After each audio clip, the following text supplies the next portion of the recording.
UFC Fight Night. Cannonier versus Rodrigues. How we doing, everybody? My name is Young Pasty, a.k.a. the White Boy Wonder. And today, I'm here to give you all of my predictions and a pick for every single fight on this card. If you're new to the channel, subscribe, like, comment, share, do all that stuff for the algorithm. Your support goes a long way. As for last week, we went 8-3 on the picks.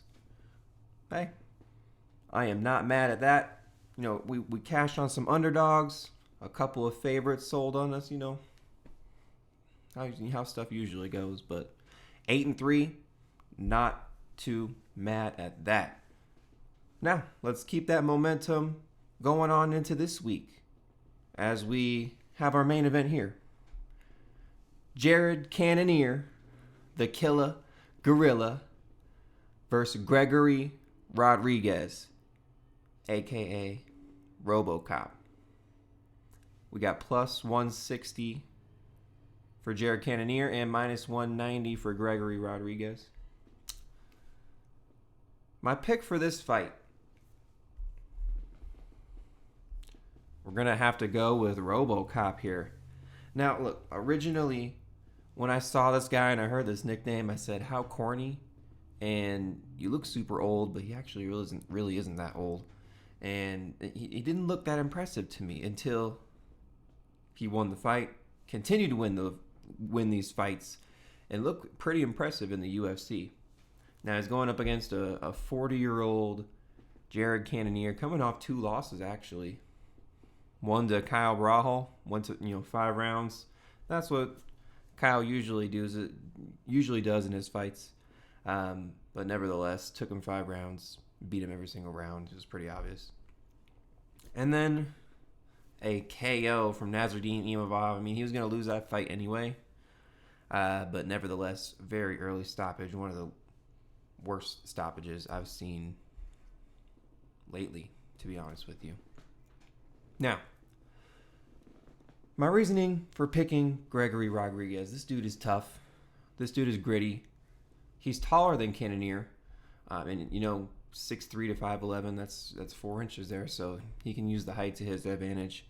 He puts on the pressure when he's in the octagon there. He has great takedowns from the clinch and from the open mat. He has a clear and obvious wrestling advantage over Jared Cannonier. I think he's more physical and stronger than Jared Cannonier at this point. I mean, look, Jared's 40 years old, man. He's 40 years old at this point. When Rodrigues eventually gets his takedown, and he will, okay, he's going to take Jared Cannonier down. He has great top control. He has great ground and pound. He has nice elbows. He's strong. And then look, he's going to have to eat some shots from Cannonier. Cannonier has, a nice jab and long arms and, pretty decent striking, okay? I mean, he has a name in the UFC. He's gotten this far. He's putting on main event after main event. So his fights are fun, eventful. And he's not a terrible fighter, okay? But by any means. He's ranked for a reason, has been. So, but I got to go with the momentum here in Rodrigues. And it's tough because at this point, 40 years old, is Cannonier chinny? Is Cannonier chinny? We've seen his cardio fade in later rounds. He has suspect takedown defense. And yeah, I mean, look, he has a good gym. He has great clinch work, but I mean, his get-up game is mid. It's mid, to be honest with you. And when Rodrigues is on top and he puts him on the ground, is he going to get back up? Try to get back up? Or is he just going to sit there and guard and wait until the next round starts if he can survive that long? Rodrigues is 8 years younger, man. He's 32 years younger. He has the momentum, coming off some great wins and great names here, okay? CLD 6 months ago. Brad Tavares, okay? Fought some legends. Okay, Brad Tavares has fought some legends and beat some legends. Dennis Tillulin, okay, everyone kind of knocks him out. Lost to a Bruno Ferreira, okay, he got caught. And, beat up a Chitty 2 years ago. I mean, that was kind of a gimme fight, but mean, yeah, Cannonier has a split win over Sean Strickland. I think, that could have gone the other way. Martin Vettori, good win. That is a good win. But, nothing wowing or eye-opening or notable because, went to decision, obviously. I'm just going to have to go with the momentum here. I'm going to have to go with the younger fighters. I mean, this guy's violent, okay? We're going with Robocop. I know it's a corny nickname, but it is what it is. We move on to our co-main event. And look, I think this is good for Yousef Zalal. I don't think this is good as a co-main event, to be honest with you, okay? But anywho, we got Kattar, the Boston... Oh, hold on. Before we move on. Forgot to tell you guys what Tapology thinks. I think Gregory Rodrigues by KO. Later rounds, 4th or 5th round. That's what everybody says with me as well. So, okay. Now, our co-main event. We have Kattar, the Boston finisher, versus Yousef Zalal, the Moroccan devil. Odds on this fight are getting wide and wide and wider by the day. Minus 400 now, we see for Yousef Zalal, and plus 310 for Kattar. I have plus 325 and minus 450. So, I mean, it just keeps getting worse and worse. So, I think we could have had a better co-main event. I'm glad Yousef Zalal is getting some credit and some shine. And that's who I pick and expect to win this fight. Now, Kattar coming off 3 losses, man. Last one to Aljamain Sterling, KO to Arnold Allen, and a split decision over a tough Josh Emmett. Won, 3 years ago over a Giga Chikadze, which was he looked pretty solid in that fight, but that was 3 years ago, man. Then lost a decision again to Max Holloway. I mean, he's coming to a point in his career where he's washed, man. He's coming off of 3 fights, 3 losses. I expect this fight to play out similar to how the Aljamain Sterling fight played out. Now, just to kind of recap that fight, I mean, Aljamain Sterling is who he is. He got the fight to the ground and had obviously a lot of ground control and a lot of ground and pound, and ended up winning a decision and held his own in striking. So, and that's what I expect Yousef Zalal to do. He's the younger fighter here, 8 years younger. He has amazing grappling. He's the hungrier fighter, right? He used to be in the UFC, got kicked out, had to prove himself again, and has looked amazing and hot his last few fights. Submission over Jack Shore, submission over Jarno Aarons. I mean, look at this, a submission over Billy Quarantillo. This is the last year, right? So he's hot. He has no momentum here. He's going up against a ranked fighter. At this point, obviously if he beats him, he's going to get into the rankings. I mean, he has decent striking. He has really great leg kicks. Yousef's fit. He's super strong. And as we've seen the past 3 fights, he really works to get those submissions after he goes for the takedowns. So, but we cannot sleep on Kattar, right? This is a UFC vet. Even though he hasn't won since 2022, he has decent striking. He's a pressure fighter, so he will try to put on the pressure. I think Yousef Zalal is going to null and void that, so I don't expect him to really utilize that too much. He has decent cardio, but and a pretty good jab. But he's inactive, man. Look at this. 9 months ago, 2 years ago, he had a 1 year layoff there, and 3-4 years ago he's fighting dang near once a year. You know what I mean? So Yousef Zalal has 3 fights in the last year.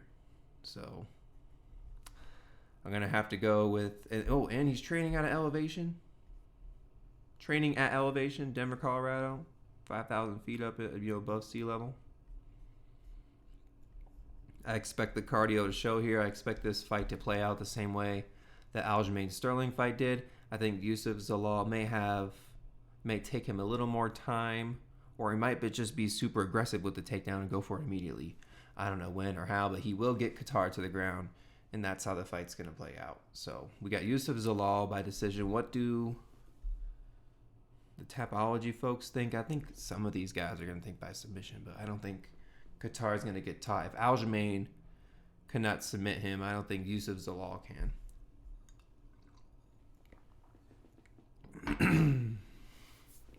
83% on Zalal's side, 61% by decision, 34% by sub. I don't think that's going to happen. I got him by decision. We move on. I don't know if they mixed up the order of the fights, but I believe this one is the next fight on the card here. Whoa. Where's the close button? There it is.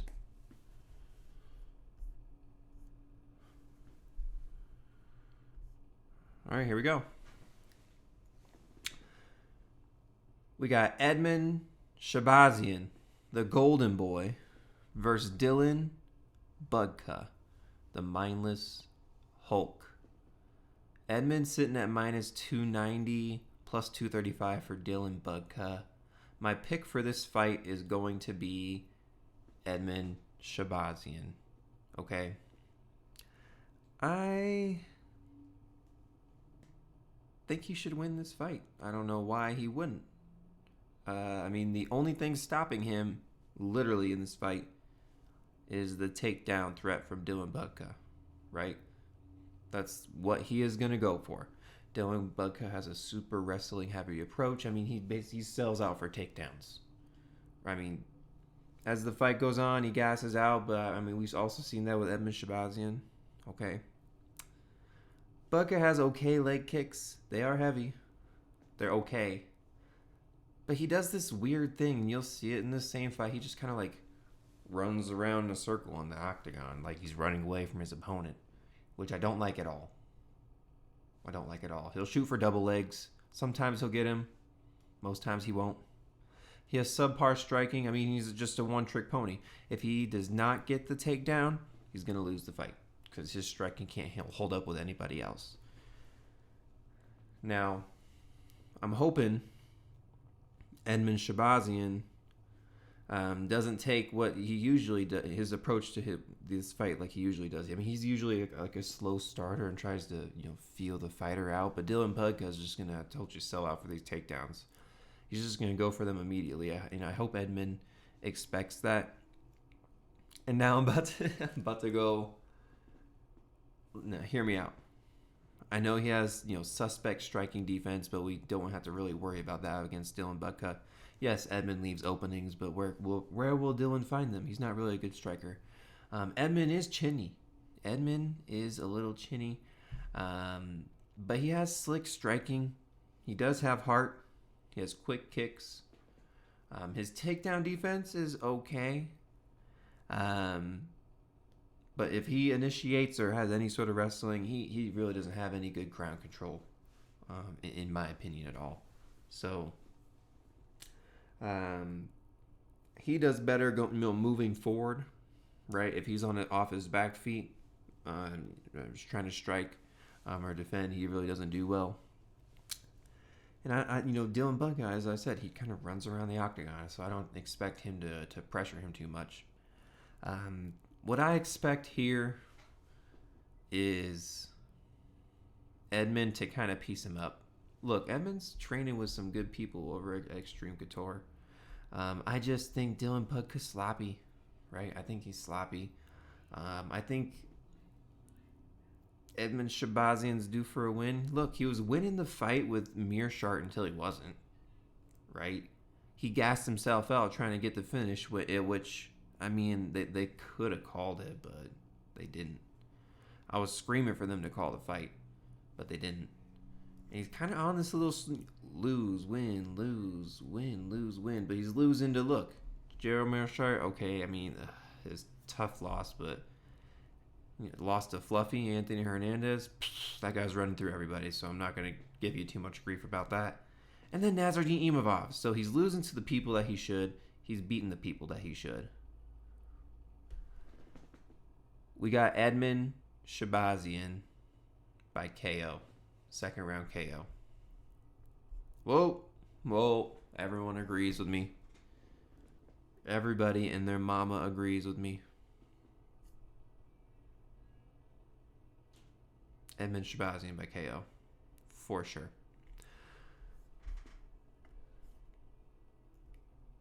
All right. Next fight is this one right here. Let me take a little sip of water.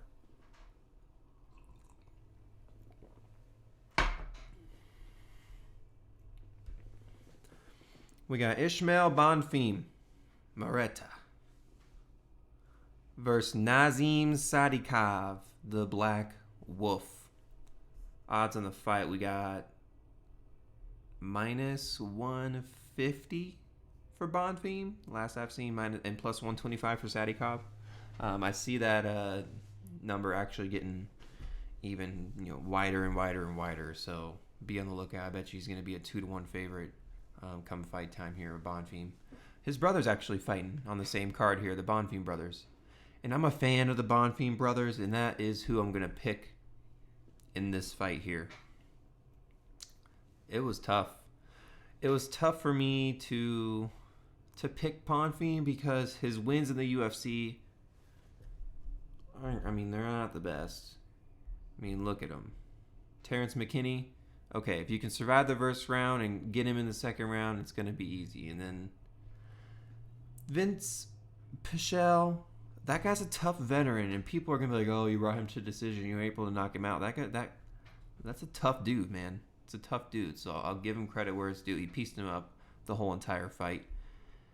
And, he lost to a Benoit Saint Denis, and I think he just got a little too cocky, right? He was, getting hit by Benoit, and he's, throwing down. He's like, let's fucking go, trying to throw, but, I think that was to his detriment.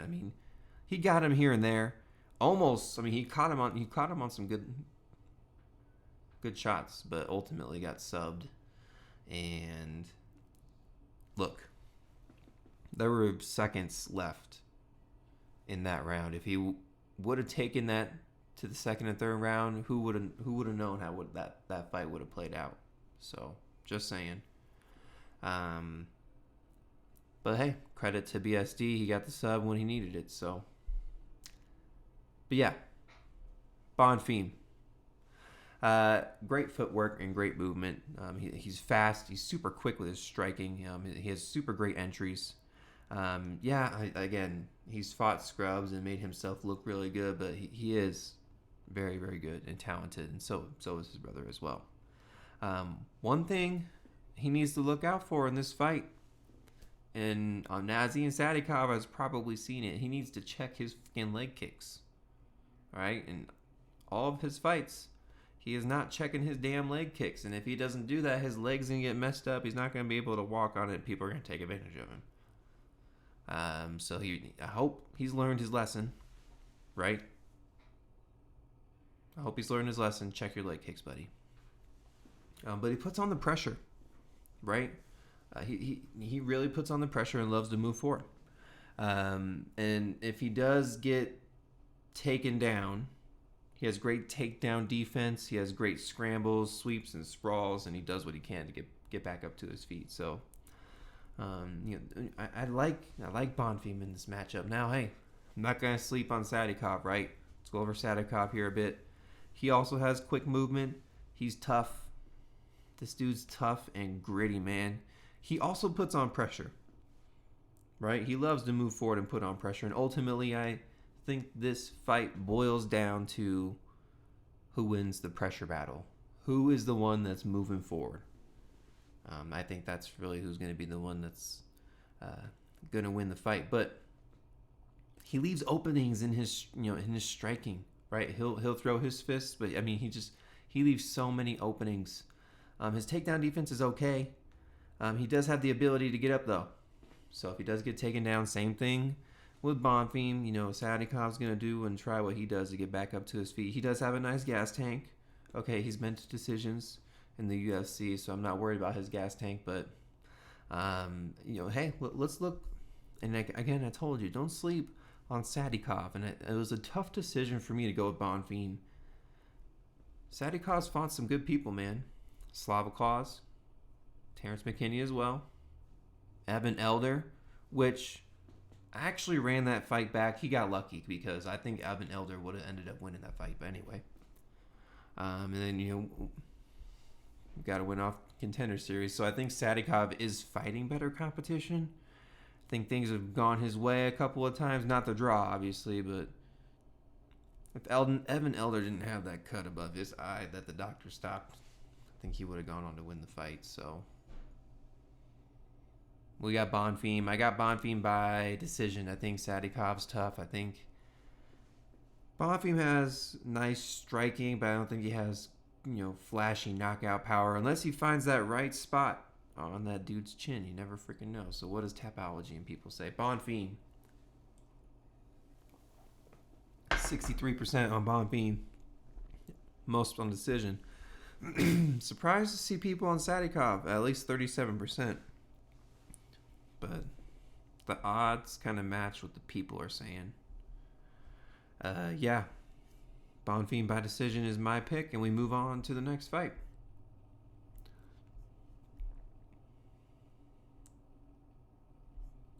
Should be this one.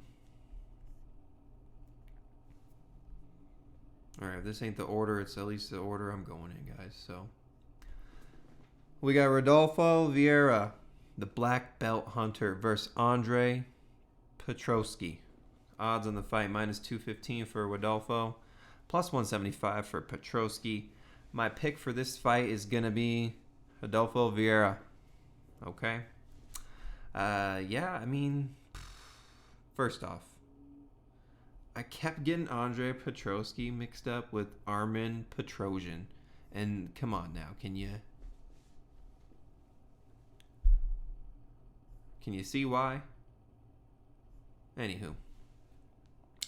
Yeah, Rodolfo Vieira, very inactive, unfortunately. Very inactive. And at one point, up until this loss against Fluffy Hernandez, which he was a pretty heavy favorite in, this guy was hot. This guy was on the way up. He probably would have continued to make his way up and got bigger and bigger fights, but that loss really set him back. Beat a scrub in Dustin Stolfus. But look at, and went decision with Chris Curtis, but he's inactive, guys. And even though I picked him, that's something that worries me. He's fighting once a year. So, anywho. All his wins are coming by sub, which is crazy. So he kind of lives or dies by the sub. He has quick leg kicks, but he eats leg kicks as well. He's bad off his back feet. So if he's getting pressured, he's not doing too good. He really relies on his takedowns. This guy is a menace for the takedown, man. He has nice double leg takedowns. He has nice clinch takedowns. He's really good in the clinch too. And when he does get people to the ground, he has really nice ground control and great ground and pound. But as I was saying, he lives or dies by the submission. No takedown, no win. Period. If he cannot take down Andre Petroski, he will not get the win. But I think he can. I think he can take Andre Petroski down. Even though Rodolfo is slightly reckless, he has relentless pressure. Okay? He's kind of like a bigger Merab in a sense. But it's to his detriment. I mean, Merab has the gas tank of a freaking Prius on full. You know what I mean? Rodolfo does not. So, he will gas in later rounds if he doesn't get that submission. Although he's worked on it, right? He went decision with Chris Curtis. I mean, obviously these other fights, he got a submission, which doesn't go the full fight. Anywho, he showed improvement to me with that decision, or at least going that far with Chris Curtis. But he will gas out. His hands will get low in the later parts of the fight. Now, moving on to Petroski. He kind of relies on the wrestling too, but he's chinny, man. I think Rodolfo Vieira is live for the knockout as well. Okay, Petroski's chinny. This is the guy who knocked himself out going for a takedown. Okay? He knocked himself out. Chinny. His takedown defense is okay, but I anticipate Vieira getting him to the ground. He does have nice clinch work on the fence. And this guy shoots takedowns a lot too. So it's like, who's going to shoot the takedown first? Who's going to defend it? Who's going to get on the ground? I think Vieira will get the best of him. But Petroski's tough, man. He's from Philly. His striking's mid, but he has solid top control when he was actually wrestling from the top. Yeah, man. Whoever gets the best of the wrestling exchanges and grappling exchanges are definitely going to win this fight. So we got Vieira. Fuck it, by sub. I think he'll catch him in an arm triangle, or a rear naked choke when he gets the back. What does Tapology say? As I take a little sip of water. Holy moly, same thing as me. Vieira by sub. The more I talk about it, the more I'm more confident in the pick. Andre Petroski just hasn't shown.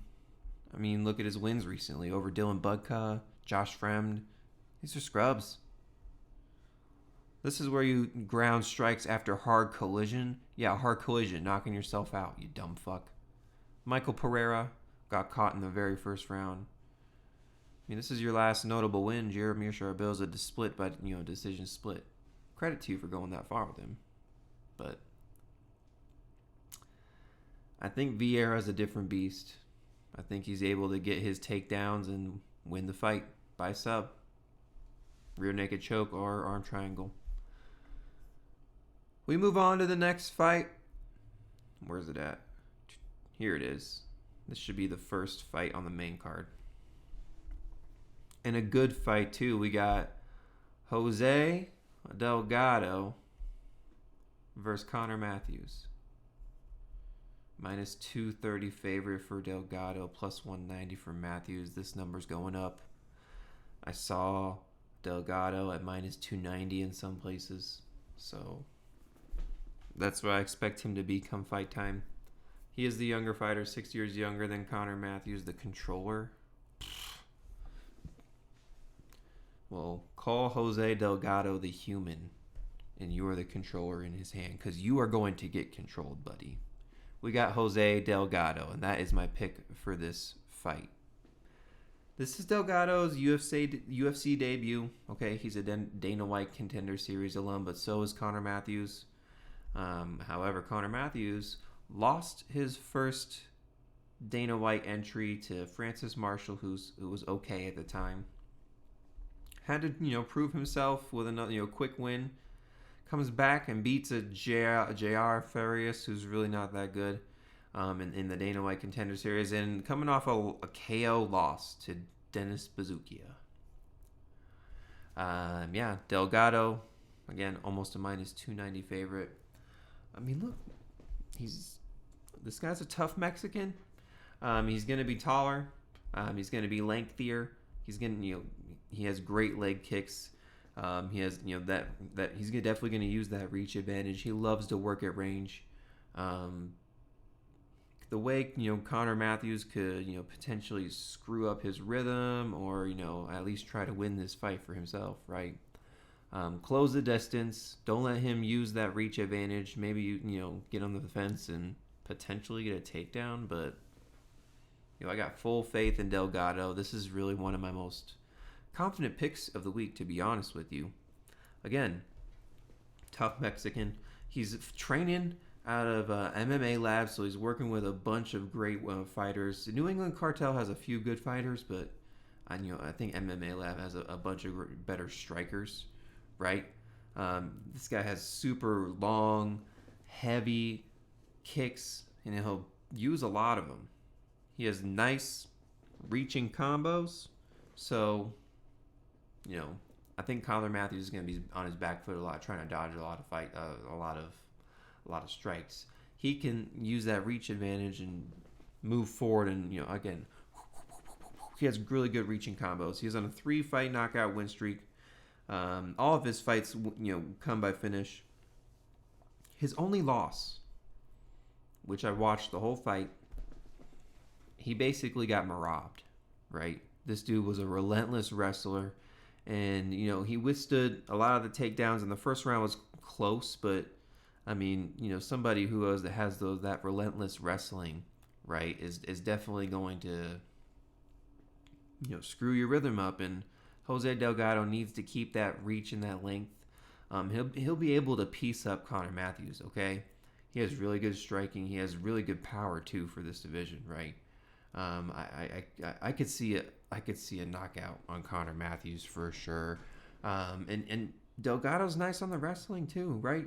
He'll get to the fence and pull this dude up under and get him onto the ground. He loves to do that, and open mat takedowns too. And he has really good trips as well. Delgado has really good trips. So using minimal effort to get people on the ground, and gets down and has nice ground and pound too. So quick, efficient, tall, length, and striking advantage. Now Conor Matthews is tough. He has solid footwork and nice leg kicks. But I think with that reach advantage, he's going to be missing them a lot. But he leaves himself exposed multiple times in close striking exchanges. And Jose Delgado is going to exploit that and find the right shot. Could be a club and sub, could be a KO, it could be a ground and pound KO. Yeah, Conor Matthews has okay ground control, and he has okay cardio. But Jose Delgado's been a full 3 rounds, so he wasn't extremely huffing and puffing at the end. Obviously, you're gonna be a little tired after 3 rounds of fighting, but he wasn't like super duper tired or anything like that. So yeah, we got the newcomer. We got Jose Delgado. I think he finds a KO. Jose Delgado by KO. What's everyone saying? No one on the Matthews side. No one. Obviously I picked Delgado. I don't see it either. They don't got faith in you, controller. Neither do I. We move on to the next fight. Let me flip the page here. Who's up next? The women. The women are up next. Not those women. What? They don't got this right on Tapology. This is not the correct order of the fights. Unless they switched everything up on me last minute. This should be the next fight here, moving down. We got Angela Hill. Overkill Hill. Versus Ketlen Souza. What in the fuck? Escatadinada. Enchilada. Odds on the fight were a pick'em last time I checked, but yeah, minus 125 for Angela Hill, plus 100 for Ketlen Souza. My pick for this fight, I'm going with the underdog. I'm going with Ketlen Souza. Yeah, she's new to the UFC. I'll give her, look, she had a loss here to Karine Silva by submission. I am not going to hold that against you. I don't think Angela Hill is an elite grappler and submission artist like Karine Silva is. She has some okay wins over some, a scrub here, Marnik Manning, and a pretty good upset over Yasmin, actually. I mean, she looked pretty good. Now, Angela Hill. Yeah, she's a UFC vet, but she's 17-14. She definitely will, take a loss here and there or everywhere. She's 40 years old, right? But this girl is tough. She's tough. She's gritty. She has nice striking. She has nice cardio. She's great on the fence. She has nice ground control when she gets there. But she's hittable, and she's old. And I think the curse of the 40 years old is upon her. I think her time has come. Angela Hill, I believe you are a good fighter. You put on some great fights. I've picked you in the past. I honestly think, that fight could have gone either way. It did go Richie's way because she's obviously the younger fighter. Lost to Mackenzie Dern in 5 rounds. Put out Emily Ducote. But I think your time's come. Angela Hill, I believe you're washed. I'm sorry, you're cool, and I really respect you, and I've loved your fights, but your time's over, okay? Ketlen Souza has power, okay? Look, she's a little bit of a slow starter. Once she gets going, she will get going. She has a good gas tank, okay? She's been 3 rounds. She's been 5 rounds as well, okay? She has really good overhand strikes, so you'll see those a lot coming in. She has really good elbows. If she does get taken down by Angela Hill for some reason, she has a really good get-up game. She has good sweeps and sprawls. But she'll throw an elbow or two getting up or getting out of the fence or up against the fence while she's at it. And yeah, I said Angela Hill has good fence work, but so does Ketlen Souza.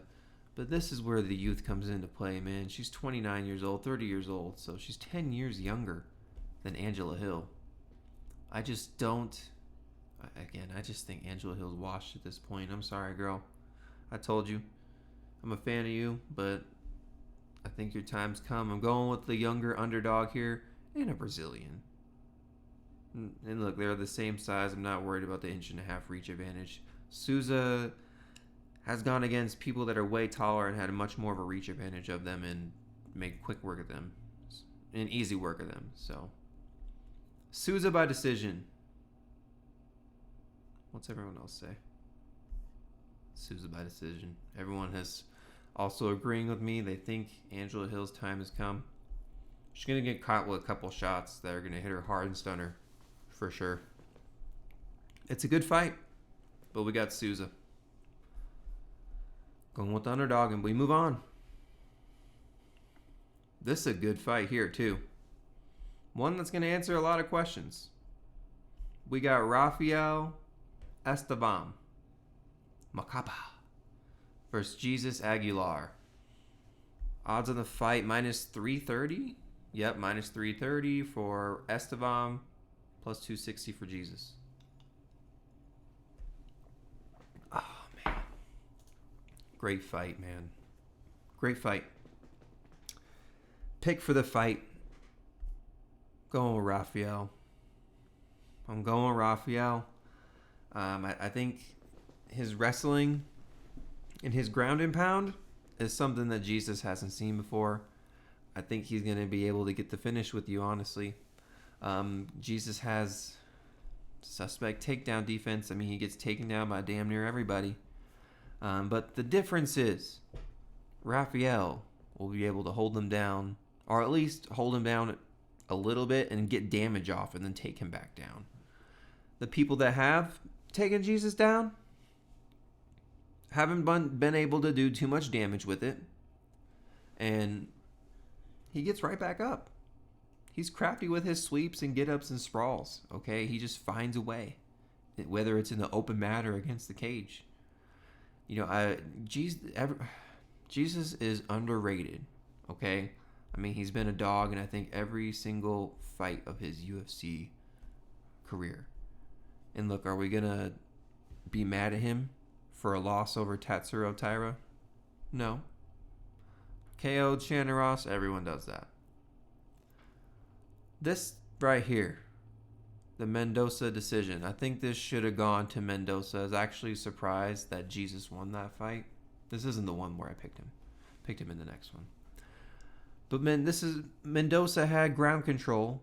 He wasn't able to get the damage off and let Jesus back up. And that's why I think the split went to Jesus, because Jesus ended up getting more damage off while Mateus was just focused on controlling and he never got any damage off. It's different with Rafael Estevam. Yeah, this is where people were counting Jesus out. Got a crazy, super crazy ghillie submission. Yeah, so don't sleep on Jesus, but Rafael. Look, we'll go over Rafael. And I'll get it out of the way. I'll get it out right out of the way. This is something I'm concerned about with this guy. You'll see his fight history. He's super inactive, man. He fights once a year. 5, 4, 3, 2, 1. You're fighting once a year, man. Now, he's not pulling out from injuries. I think it happened maybe once. Other people are pulling out from injuries and sickness. But why are you only fighting once a year? What's with the inactivity, right? Is it because is just trying to pick and choose who you kind of accurately fight to keep your perfect record? I mean, you're going to want to fight more than once a year, right? Do you want to get paid? Right? I don't know. But look. Rafael Estevam. Amazing ground control. Okay? And he'll roll. He'll roll with the ground control when Jesus is trying to sprawl to keep him on the ground there. But something to also note with these fights too is check weigh-ins, because Rafael's kind of been a little hoo-hoo with the weigh-ins. So, but Rafael can get takedowns in all varieties, right? Open mat, on the fence, single leg, double leg. I mean, trips, crazy shit. Okay, you name it. He'll get people to the ground. He has really great clinch and fence work. As I was saying, check weigh-ins. He missed weight his last fight. I mean, he used it to his advantage, obviously. Ended up getting the win, but he gasses out in the later rounds. This fight with Charles Johnson, he lost that last round, right? He lost that last round. His striking is okay. He's really not much of a striker. His ground and pound solid, man. His ground and pound is solid, and unfortunately for Jesus, he's just suspect to getting taken down. He gets taken down in all the fights. I mean, he's a tough Mexican. He tries to adapt mid-fight. He has a super tight ghillie. So what I would say is watch the Aguilar by submission prop. If it's juicy enough, I might have to sprinkle on it. He also has nice fence work too. He has heavy leg kicks, and I think he has decent striking. I think he has a striking advantage over Rafael. But as I was saying, he gets taken down all the time. And I think Rafael will be able to hold him down. I think he'll be able to notch out a win. I think he'll be able to get a ground and pound knockout. What do we got, Tapology? Estevam by decision. I got him by knockout. 18% on Aguilar. I'm not mad at that decision. The reach advantage is crazy too. 7 inches. Although, that's never really made a difference with Jesus. So, we move on to the next fight. Got this shit all over the place.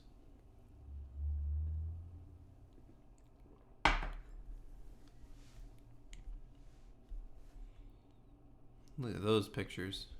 All right, we got Vince Morales. Vendetta versus Elijah Smith. Smith from Detroit, Colorado. Okay, didn't know that. Odds on the fight, we got plus 190 for Vince Morales, minus 230 for Elijah Smith. And my pick for this fight is going to be Elijah Smith. Look. Vince Morales is an old UFC reject. Okay, he's not terribly old, 34, but when you're going up against a 22-year-old, you look old, right? Yes, he's tough. So his striking's okay, but he's super hittable. Okay? He tries to pressure, but it doesn't work out for him. His takedown attempts are pitiful. And he's older in this fight. He has subpar entries with his striking. Elijah Smith is a very technical, calm striker. Great footwork. Has a great jab. Has really good volume. Powerful. Explosive. Quick. Young. 22 years old. What I question, though, will this pop up, is fight IQ. Right? Will Vince Morales come with a super heavy wrestling approach? Even though Elijah Smith has pretty good takedown defense and can hold his own and can even mixes in his own takedowns himself. What I'm concerned about is him getting gassed in later rounds. But we've seen Vince Morales get pretty gassed in later rounds as well. And like I said, Vince Morales is a UFC reject. I'm just gonna give you a little deep dive of this guy. Okay. Oh, your record looks really good, right? He has 4-1 in the last 5. These aren't even in the UFC, dude.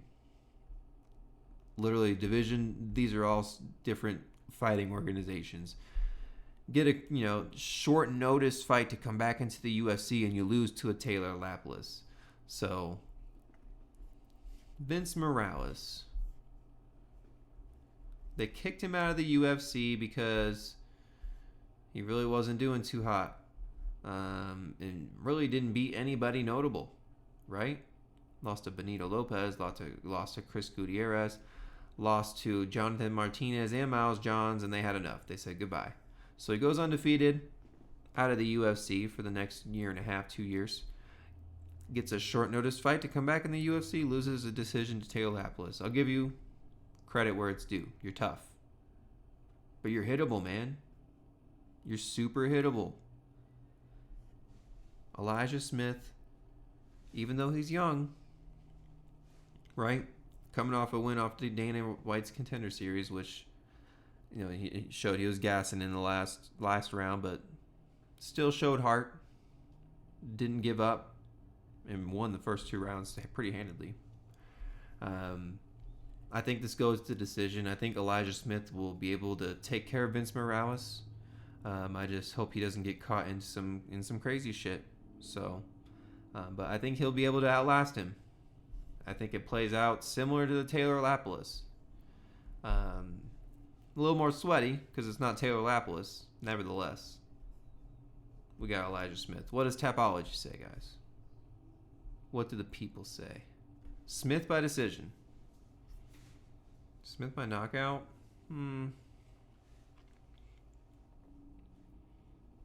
Maybe. He's a good boxer, but I don't see it. And Vince Morales is tough. He's tough. If Taylor Lapilus couldn't put him out, now you think Elijah Smith will because he's a little bit younger? I don't think so. His legs, and he is a little bit taller too. 5'9" to 5'7". 1 inch reach, not too much. But he's got longer legs than Vince. He'll be able to, get some. He loves to keep range. Yeah, man, I got Elijah Smith. We got Swifty Smithy. I'm sure if he heard that, he would hit me. Next fight. Heavyweight fight. What in the fuck is this picture? Okay, they're not doing him any justice with that. Did they get to pick their pictures? Okay.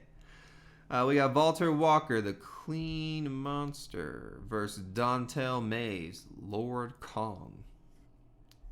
Minus 180 for Valter, plus 150 for Dontel Mays. We're going with Valter Walker here. Okay? When it comes to wrestling, I would say, Valter Walker is pretty good at heavyweight wrestling, right? That's his game plan. Get people down. His loss here to Lucas Brzeski, I don't know how or why that went that way, to be honest with you. I thought that he won that fight. He was surprised he didn't win that fight. It was a clear win over Junior Tafa. It was a heel hook. I mean, this guy was like screaming for dear life. If people are mad about this fight, throw it in the comments. You can get mad at me all you want. Junior Tafa lost that fight. Yeah, it was a nasty submission. Anywho, Dontel Mays has, suspect takedown defense. Valter Walker's going to get this fight to the ground and hold him there. Make it boring. I guess he's like a different version of Carl Williams in a sense, right? Boring fence work, boring ground control work. It's a matter. I mean, Dontel Mays has essentially no get-up game, right? Unless Valter Walker is just that bad at keeping people down on the ground. I mean, Valter Walker is hittable. We've seen that with that, his fight with Junior Tafa. He caught him with a couple fights. Same thing with Brzeski, right? I mean, he can last 3 rounds though, so I'm not concerned about Walker's gas tank. Same thing with Mays. Mays has been all 3 rounds too. They do get, they're heavyweights and they're slugging around in the 3rd round, but they can at least go the whole fight. Dontel Mays has okay boxing, okay movement. As I was saying, he has suspect takedown defense. That's why I picked Valter Walker. He's going to get this fight to the ground and wrestle him and make it boring. And yeah, He's bad on the fence. He has okay striking from range, but his get-up game is awful. Okay kicks, though. Also okay kicks, and mixing a kick every now and then. But yeah, Don'Tale Mayes, I think that you will lose this fight and the UFC will cut you. That is my prediction. Valter Walker by decision. What do we got? By sub. Everyone thinks Valter Walker by decision. KO. He doesn't have KO power in my opinion. Yeah, he KO'd these people, but they're all fucking bums. Bet you a lot of people are going to be on the Don'Tale Mayes side because they don't believe in Valter Walker. But I believe in Valter Walker's wrestling. And Don'Tale Mayes has terrible wrestling, takedown defense, and bad get-up games. So what the hell do you think is going to happen? We move on to the next women's fight. We got Julia Avila, the Raging Panda, versus Jacqueline Cavalcanti, the Nightmare. I'm not going to get too farther here. I'm not even going to give you the odds. My pick's Jacqueline Cavalcanti, just based upon the nicknames. Raging Panda is a terrible nickname. Sorry. The Nightmare? You're going to have nightmares after you lose this fight, Avila. Odds in the fight, minus 420 for Jacqueline, plus 310 for Julia.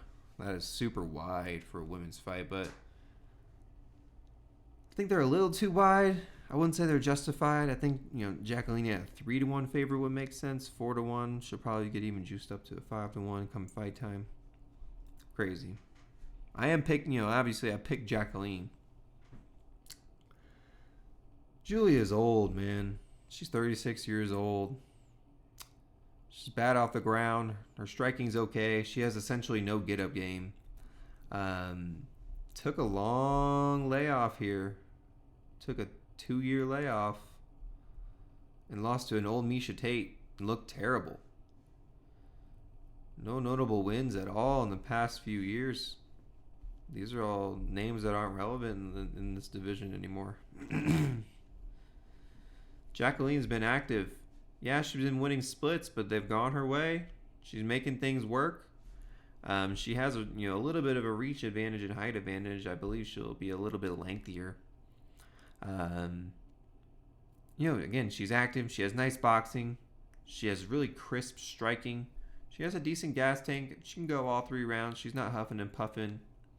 In the later rounds there, she's undefeated in the UFC. She's freaking 9 years younger than her.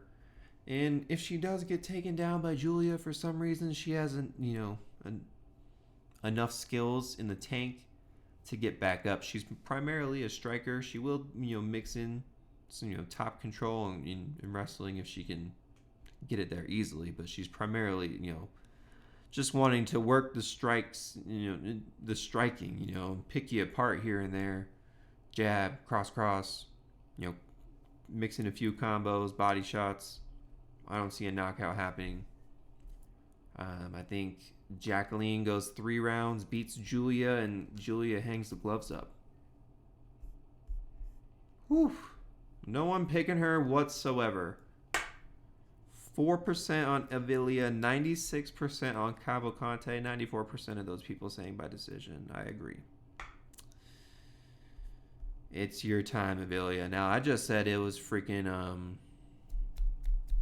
Angela Hill's time. She's 40.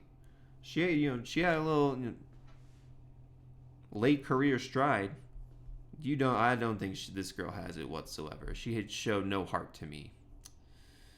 So, Jacqueline by decision.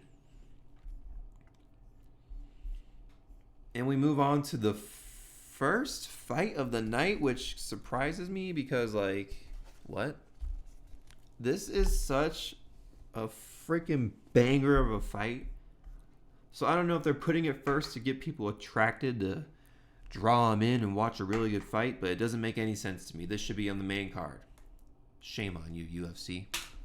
Making this the first fight of the night. Anywho. Told you we got the Bonfim brothers. This is the other one. We got Gabriel Bonfim Marantina versus Khaos Williams, the Ox Fighter. Minus 220. Oh, minus 225 now for Gabriel Bonfim. Plus 185 for Khaos Williams. This was tough for me to pick. It really was.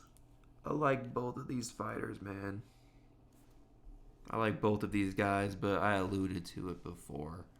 I love me some Bonfim brothers. I have to go with Gabriel Bonfim, man.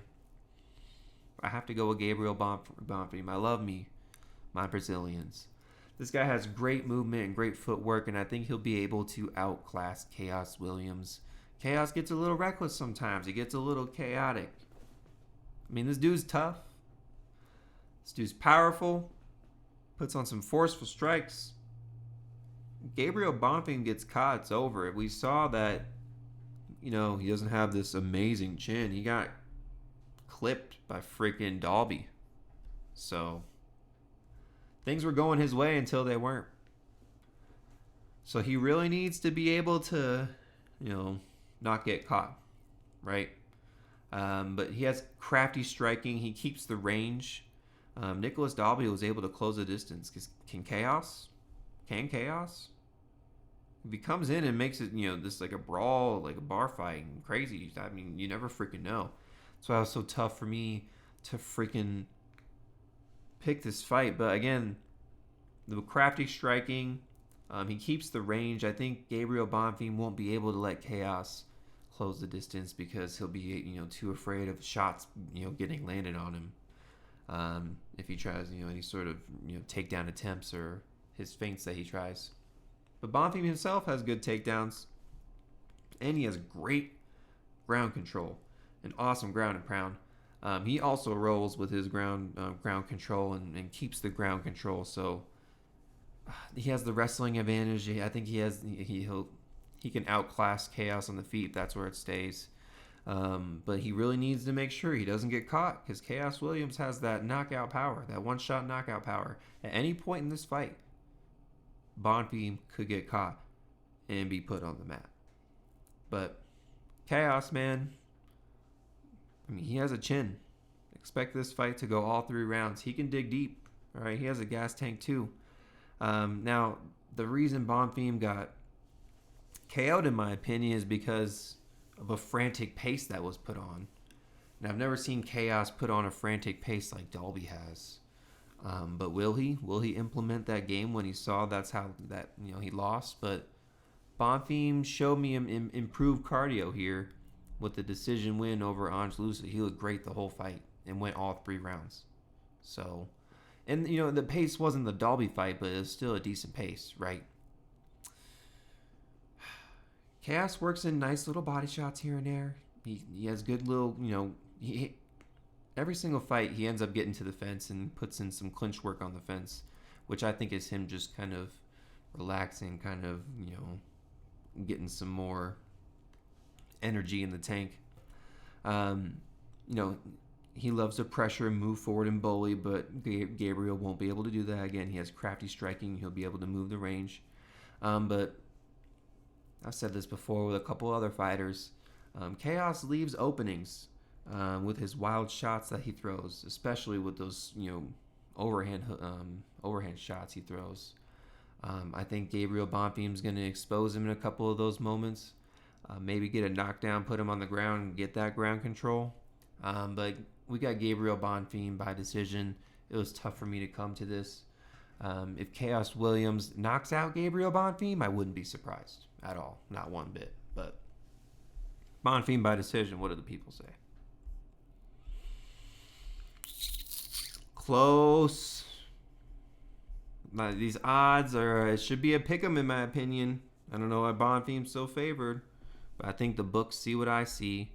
I'm not even worried about the reach advantage here. Look at that Khaos by knockout. Everyone's saying, "Oh, he got knocked out by Nicholas Dalby. Khaos is going to catch him." It could happen, but I think it won't.